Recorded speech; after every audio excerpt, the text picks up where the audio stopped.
সুপ্রিয় দর্শক, আসসালামু আলাইকুম। বৃষ্টি কুকিং হাউসের আজকের পর্বে আমি আপনাদের সাথে ভেড়ার মাংসের একটা রেসিপি নিয়ে হাজির হয়েছি।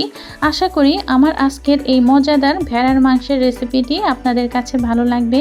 আজকে আমি রাইস কুকারে রান্নাটা করব, তাহলে চলুন দেখে নিই কীভাবে রান্নাটা করতে হবে। এই রান্নাটা করার জন্য এখানে আমি 1 কেজি পরিমাণে ভেড়ার মাংস নিয়েছি। মাংসটাকে খুব ভালোভাবে ধুয়ে নিয়েছি।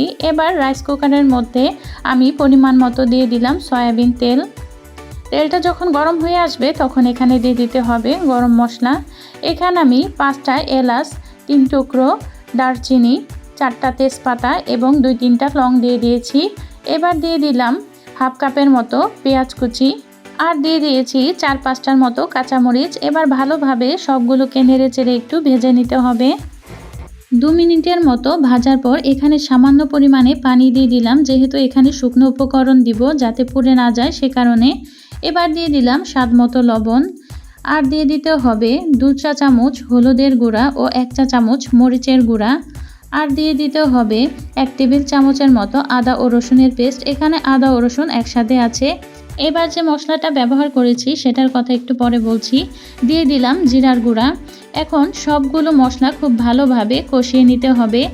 আমি যে মশলাটা দিয়েছি এখানে ছিল পেঁয়াজ বেরেস্তা, কিশমিশ, কাজু বাদাম, কাঠবাদাম সব একসাথে পেস্ট করে নিয়েছি, সেখান থেকে 1 টেবিল চামচ দিয়ে দিয়েছি। মশলাটাকে খুব ভালোভাবে কষিয়ে নিতে হবে। এটা যত ভালো করে কষাবেন এর টেস্ট তত ভালো আসবে। যখন মশলা কষানোর পরে দেখবেন এর উপরে তেল উঠে এসেছে, তখন ধুয়ে রাখা মাংসটাকে দিয়ে খুব ভালোভাবে মশলার সাথে মিশিয়ে নিতে হবে।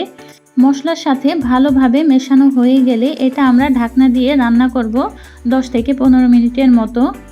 কিছুক্ষণ পর পরে ঢাকনাটা খুলে আবার নেড়ে দিতে হবে। এরই মধ্যে মাংসের গা থেকে অনেকটা পানি বের হয়ে এসেছে। যতক্ষণ না পর্যন্ত এই পানিটা কমে আসবে ততক্ষণ পর্যন্ত মাংসটাকে কষিয়ে নিতে হবে।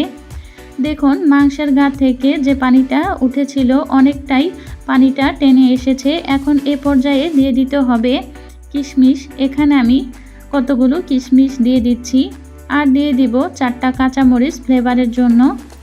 কিছুক্ষণ পরে আমি আবারও ঢাকনাটা খুলে নিলাম। এ পর্যায়ে এখানে দিয়ে দিতে হবে 1 চা চামচ ঘি। এই ঘিয়ের জন্য খুব সুন্দর একটা ফ্লেভার বের হবে। এই ঘির রেসিপি অলরেডি আমার চ্যানেলে দেওয়া আছে, আপনারা চাইলে আমার চ্যানেলে দেখে নিতে পারেন।